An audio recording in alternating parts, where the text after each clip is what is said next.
Mais d'abord, Bruno Rouleau, bonjour. Bonjour Vanessa. Vous êtes courtier en crédit immobilier.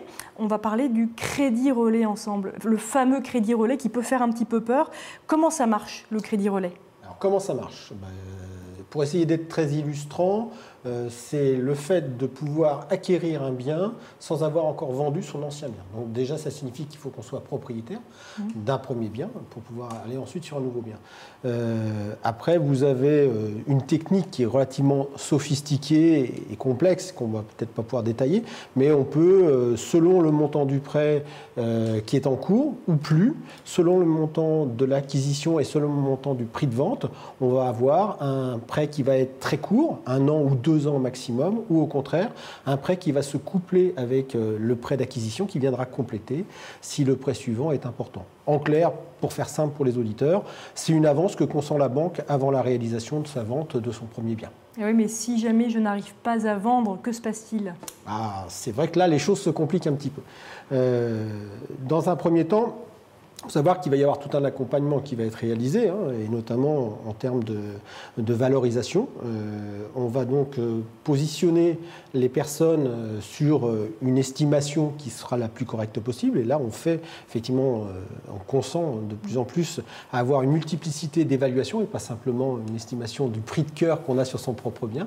Et puis, on conseille énormément de faire affaire aux professionnels et notamment aux notaires qui ont une véritable expertise dans ce domaine pour pouvoir accompagner les gens. Du coup, et rassurons les gens, ce n'est pas parce que le prix de vente affiché ou estimé sera inférieur à celui qu'ils espéraient que pour autant ça les prive d'une vente qui sera plus importante dans tous les cas de figure. Mais ça rassurera et ça évitera qu'ils s'engagent sur un montage qui les rendrait en difficulté en cas de solution non débouclée, quoi. Donc les grandes précautions, c'est ça, c'est déjà faire appel effectivement à un notaire.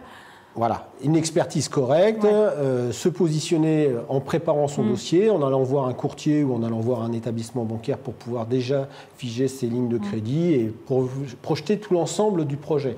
Et j'ajouterais une chose, c'est que effectivement, les banquiers sont aussi de plus en plus responsabilisés parce que, comme vous le disiez, il y a quelque temps, on a pu connaître avec un tarissement des transactions, on a pu connaître certains débouclages un peu compliqués.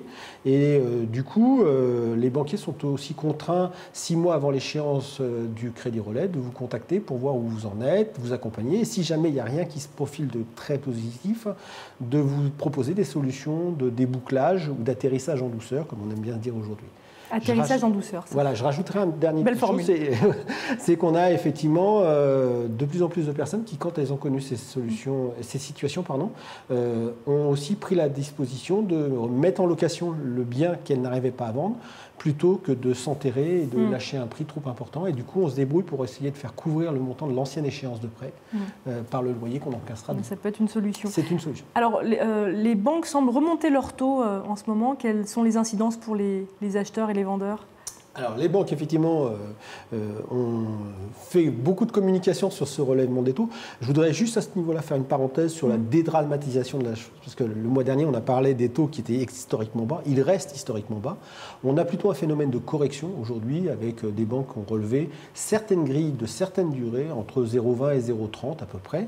Il s'agit bien là aussi de voir qu'elles ont énormément engrangé de dossiers de prêt, elles sont engorgées de prêts sur le premier semestre. Pour certaines, elles ont réalisé tous les objectifs de l'année en quelques mois. Et aujourd'hui, c'est une façon aussi d'optimiser leur rentabilité sur le reste de l'année et de freiner un peu la demande à ce niveau-là. Donc oui, mais je vous rappelle qu'on est quand même avec des taux qui sont historiquement bas. On est en dessous de 2% sur du 20 ans dans le secteur. Il n'y a vraiment rien à craindre. Alors, sur l'acheteur et le vendeur, les conséquences, elles sont directes. Sur l'acheteur, c'est un renchérissement effectivement de son opération. Donc, ça peut l'amener éventuellement à négocier le prix ou à hésiter à réaliser l'opération. D'un autre côté, si c'est un acheteur, dans le cadre du prêt relais, qui est également vendeur, il faut savoir que ce qu'il perd d'un côté, il va le récupérer de l'autre côté. Donc, dans tous les cas de figure, il se trouve plutôt une bonne position. Pour ce qui est du vendeur, là aussi, si on est dans la double situation, le même raisonnement prévaut. Et si on est sur un vendeur pur, il a le marché en ce moment. Donc, est-ce que ça vaut le coup de prendre le risque de continuer à attendre ou de lâcher à un prix qui correspondra à tout le monde? Et donc, les taux aujourd'hui, on estime que ce qu'il y a comme incidence là peut avoir une petite incidence sur la valeur des prix en général, mais allez, on va dire entre 0,10 et 0,15 maximum sur la valeur du prix. Donc pour l'instant, on est sur de la marginalité. Ça reste effectivement tout petit.